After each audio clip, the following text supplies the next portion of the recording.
Kusoo dhawaada channelka sawirka oo maanta aan ku eegayno su'aal noo soo diray oo ku saabsan macdanta xeebaha Somaliland, taasoo dad badan ay isweydiiyeen ciidda madow ee laga helo Batalaale iyo meelaha kale inay tahay macdan iyo inay tahay qashin iyo inay tahay wax kale. Anagoo markaa isticmaalnaa macluumaad kala duwan, maabab iyo riboortyo la qorayba.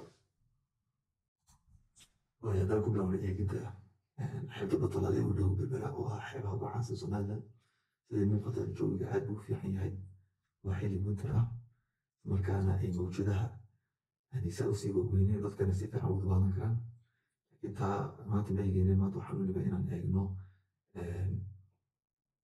macdanta ama ciidda madow heavy mineral sands-ka la yidhahdo af Ingiriisiga. Isla markaan dad badan aanay ogeyn inay tahay macdan, dad badan baa u haystaan inay tahay qashin ama saliidda maraakiibta sii dayso ama dhuxul. Waxaasaa lagu sheegaa, laakiin reality waa macdan. weliba macdanta la yidhahdo titaniumka oo aad ugu muhiima dhanka industriga. Waxyaabada baa laga sameeyaa, ka mid tahay diyaaradaha, ka mid tahay saacadaha, wax walba oo khafiif oo bir ah adagtaan runtii waa titanium. isla markaana sida hawsha yar ama sida hawsha yar aan u jabay. waxaa kaloo laga sameeya muhiim ah wax alaali wixii rinjiga oo cad. dad badan mooga rinjiga stambarka ama miisaska la mariyo wixii cadaan oo dhan aad aragtaan meel ba yaala, waxaa laga sameeyaa ciidda madow arkiisaan ee la yidhahdo titaniumka. titaniumka waxaa la socda bir oo la yidhahdo magnetite oo ah af Soomaaliga bir lab. qofkii doonaya inuu ogaadana wuxuu la tagayaa xeebta bir lab, kabacdina waxaa arkaysaan inay kuga dhigayso ciidda bir labta. xeebtana haddaad eegtaan maabka yar aan ku dhejiyay halkaa, waxaa idin muuqata meelaha laga helo macdanta oo ah Berbere ilaa iyo Bulaxaar ilaa iyo dhulkaas oo dhan ayay macdantan taala. waxaanay ka timaadaa waxaa soo qaada dooxyada Waaheen iyo Biyo Guure iyo Dooxa Beach.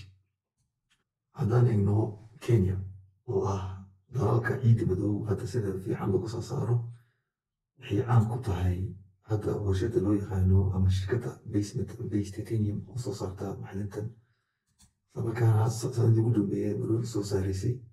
sidii muuqata hadda oo kale waxaa arkaysaan ciidan hadda halka taala inay tahay ciidda taaba talaalo oo kale oo aan wax badanba ku kala duwaneyn oo isku mid ba yihiinba. waa tiiba talaalo hadda la safeynayo oo la warshadeynayo, kabacdina waxa markaasaa looga soo saaro xeebta ayaa warshadan la gelinaya. warshadaasaa dhulka lasii safeynaysa, kabacdina waxaa la arkayaa iyadii oo markaa macdantii soo shubaysa oo macdantii madooweyd oo markaa saafiya, kabacdina waa la market gareynayaa, adduunkana loo dhoofinaya.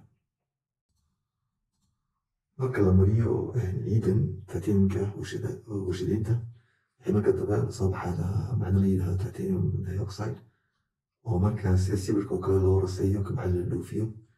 macdantaasaa marka dambe noqota cawdarka cad. saa idin muuqatana wax alaala wixii cadaan ii sheegay oo dhan waxay noqonayaan markaa rinjigaasa markaa laga sameeyaa. waxaa kaloo laga sameeya wixii frames ah, wixii stambar ah, telefoonada oo frameskooda wixii alaala wixii khafiifa bir ah laga sameeyaa. wixii filters ah ee la isticmaalayo waa laga sameeyaa. runtii macdanta maaha macdan halka lagu soo koobi karo isticmaalkeeda, iyo nooc baa laga sameeyaa. baalkan Soomaalida u taqaano marmarka saad aragtaan, baleyrada cadcad la isticmaalo, musqusha baalkan weelka yaala cad, you name it. marka laga rinjiga marka bir loo isticmaalayna wixii alaali wixii motoor ah oo khafiif la rabo inuu qaado, warshadaha taybabka wixii yani waa macdan runtii cajiiba oon sinaba looga maarmayn isticmaalkeeda. marka runtii Somaliland waxay u baahan tahay inay qorshe ka samaysato macdantan iyo sidii loo isticmaali lahaa. qofkii rabo markaa inuu akhristo macluumaadka oo interest qaba dhanka geologiga wuxuu akhrisan karaa articlekan la yidhahdo Origin and Perspective of Heavy Mineral Rich Sand Deposits Along the Somaliland Coast Areas. waxaa qoray runtii qoraa asliga Somalilander MI Cali la yidhahdo. artikala badan waa hore qorayna oo ka mid tahay shidaalka dalka oo runtii si fiican wax ugu qora. kolley waa article dheer, laakiin markaan soo koobno intayni sheegaya weeyaan oo macdanta waxay ka timaadaa dooxyada Waaheen iyo Biyo Guure ka keena. buuraha ana waxaan ku dari lahaa dooxa beach lagu keenaa oo wixii buurta almisi galbeedka xiga ayuu geeyaa maxayada kala duwan dalka ama xeebta ku jirta waxa weeyaan ilmanite rutile titanite iyo magnetite oo marka iyada bir ah kabacdina wuxuu ka sheekeynayaa ma tahay commercial wuxuu yiri 20 sano ugu dambeeyaba si fiican looma eegin inkastoo anigu ogahay inay jiraan dad ama shirkada yar oo haddii beriyo dhexdaasa ka shaqaysanayay halka ugu dambeeyin garamaayo laakiin haddii la rabo in mataqaana si fiican looga faa'iido bulshadan samaynaysa ama kala safeynaysa ciidda waxaa loo baahan yahay waqti dheer in la geliyo markaasna investment runtii saa usii badan maaha warshada runteeda maaha warshad weyn laakiin haddana waxaa loo baahan yahay dad ku dhiiranaya oo rabaa inay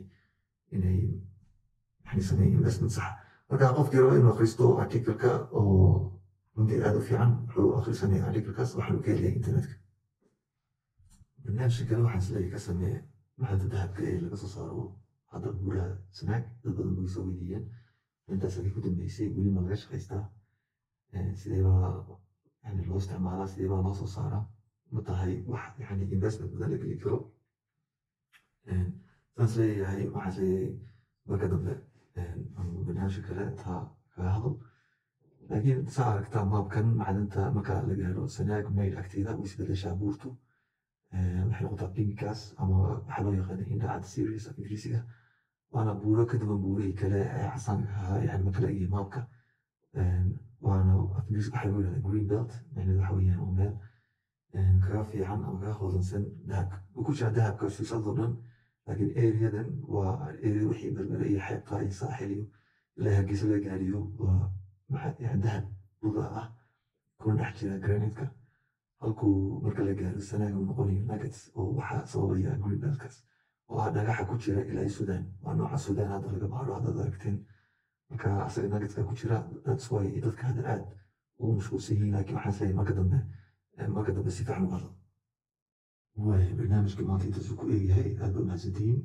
haddii aad soo la qabtaan dhanka commenta kusoo qora haddii aad xeebta berberaha tagteen ama meelaha kala tagteen oo ka baxsaba eridan oo ciidda noocana ku aragteen ama buura ahaada ama dooxay ahaadaan fadlan dhanka commentka noo soo qora sidaa iyo nabadgelyo